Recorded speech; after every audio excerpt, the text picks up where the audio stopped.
Potential at a point, इस question में है the potential at point x due to charge distribution situated at x axis is given by v equals to दिया है 20 divided by X square minus 4। Potential का equation हो गया ये। तो इलेक्ट्रिक फील्ड पूछ रहा है कितना होगा इलेक्ट्रिक फील्ड कहाँ पे,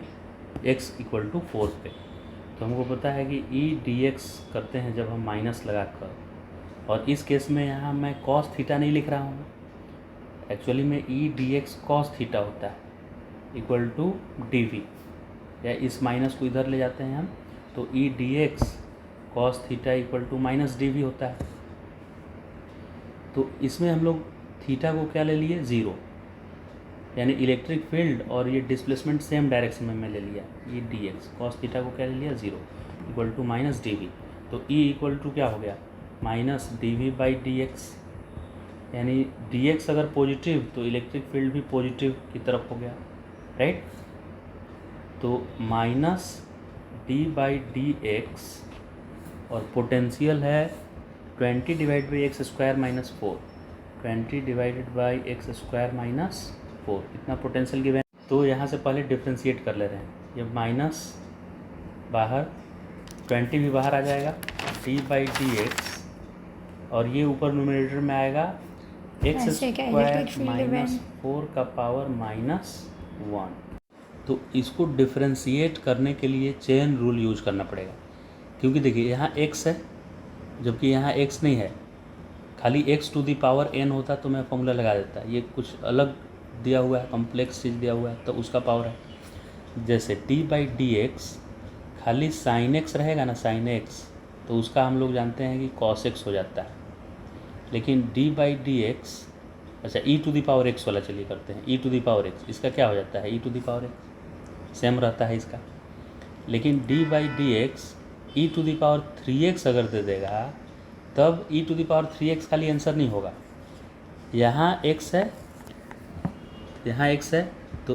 देखिए ये x है तो ये भी x ही है ना, e का पावर, तब हम ये फार्मूला अप्लाई किए। लेकिन यहाँ x है और यहाँ कुछ और हो गया, मैंने अगर ये और ये सेम होता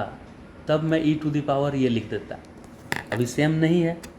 तो उसको सेम बनाया जाता है ऐसे, D E to the power 3x, जब ऊपर 3x है तो मेरा यहाँ भी 3x होना चाहिए था फॉर्मूला अप्लाई करने के लिए, लेकिन यहाँ था नहीं, तो नहीं था तो मैं ऊपर भी मल्टीप्लाई कर दिया, ये तो था नहीं है ना, तो मैं अपने मन से लिखा हूँ इसको, तो मैं ऊपर भी मल्टीप्लाई कर दिया ताकि फ़र्क नहीं पड़े, और ये dx को मैं यहाँ लिखा, dx को मैं यहाँ लिखा। अब इसमें मैं डायरेक्ट फार्मूला अप्लाई कर सकता हूँ क्योंकि d के बगल में जो है वही ई टू दी पावर है, तो इसका आंसर आ जाएगा e to the power 3x, बिल्कुल सही है। लेकिन अभी इसका करना बाकी रह जाएगा, तो d by D x 3x, उसमें से 3 बाहर आ जाएगा इसके डेरिवेटिव में, तो e to the power 3x, और ये 3 इधर आया, 3 मल्टीप्लाई हो गया यहाँ, और ये dx बाई डी एक्स क्या होता है 1, तो अभी इसका आंसर आएगा मेरा 3e to the power 3x, इतना आएगा। इसी को बोलते हैं चेन रूल। अब चेन रूल का अप्लाई करके यहाँ पे इसको डिफ्रेंशिएट अभी करेंगे। चेन रूल का एक और example, d by D X X to the power 3 को हम लोग आसानी से लिख देते हैं 3x टू दी पावर 2 लिख देते हैं, nx to the power n minus 1। क्यों लिख पाते हैं, क्योंकि यहाँ x है, d के बगल में x है, तो यहाँ भी अकेले x का पावर n है। लेकिन अगर d बाई डी एक्स और ब्रैकेट में अगर यहाँ दे दे एक्स स्क्वायर प्लस 4 का पावर 3, तो अब ये नहीं वैसा चलेगा कि ये एक्स स्क्वायर प्लस 4 और ये 3 इधर साइड में मल्टीप्लाई करके और इधर 2 लिख दें, ये नहीं चलेगा। अभी हमको इसको सेम बनाना पड़ेगा, तो क्या करेंगे, डी एक्स स्क्वायर मतलब इन शॉर्ट इसको डिवाइड भी करना, मल्टीप्लाई भी करना। हाँ, इसको एज एक सिंगल टर्म कंसीडर करना है। इसका पावर 3 है तो नीचे भी ये पूरा टर्म होना चाहिए, एक्स स्क्वायर प्लस 4, ये पूरा, तब इसमें फॉर्मूला है। लेकिन ये तो था नहीं नीचे, मैं अपने से लिखा हूँ, तो इधर भी मुझे ये लिखना पड़ेगा एक्स स्क्वायर प्लस 4, और तब ये dx बेचारा यहाँ आएगा इतनी देर के बाद। अब इसमें मेरा फॉर्मूला वो काम करेगा अलजेब्रिक वाला, nx to the power n minus 1, यानी 3x स्क्वायर प्लस 4 का पावर 3 माइनस 1 2, और इसका तो डिफ्रेंशिएशन जानते ही हैं, एक्स स्क्वायर का हो जाता है 2x और कांस्टेंट का डेरिवेटिव 0 हो जाता है, तो इसका आंसर आ जाएगा 2x इंटू 3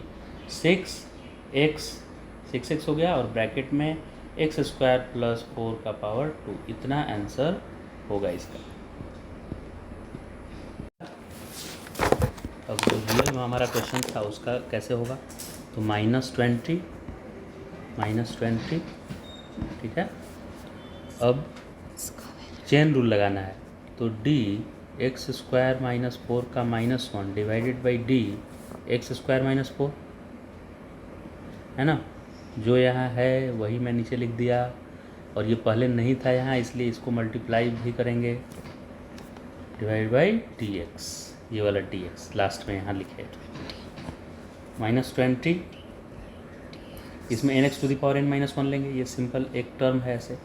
तो -1 और जो भी है उसका पावर -1, यहाँ -1 ही था पहले से, यहाँ 2 रहता तो 2 - 1 ही है तो -1 इनटू ये x² का डेरिवेटिव 2x और 4 का डेरिवेटिव 0, ये जो 4 है उसका डेरिवेटिव क्या हो जाता है 0, कांस्टेंट का डेरिवेटिव। तो ये कितना आ गया 20 और ये 2 40 हो गया, तो -40x और ब्रैकेट में क्या बचा माइनस लगाकर ये x² माइनस लगाकर x² - 4 का पावर -2, और -2 है मैंने डिनोमिनेटर में आ जाएगा, तो ये आएगा -40x।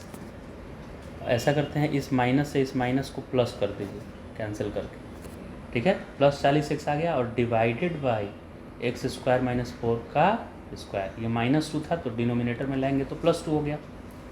अब मुझे कौन से पॉइंट का इलेक्ट्रिक फील्ड निकालना है, x का वैल्यू दिया होगा, इसमें कुछ 4 दिया हुआ है, x का वैल्यू 4 पुट करना है मुझे, x का वैल्यू 4, तो ये आ गया 40 × 4 डिवाइडेड बाई x का वैल्यू 4 लिखना है, तो 4 का स्क्वायर -4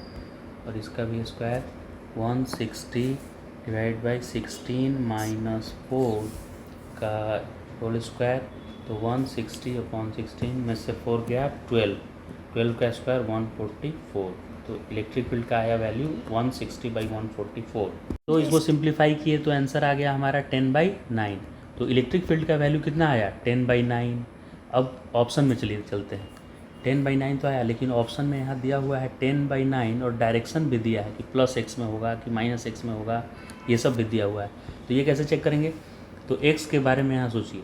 कि x का वैल्यू अगर मैं कुछ 4 यहाँ रखना है 4, तो जब मैं 4x का वैल्यू रखूँगा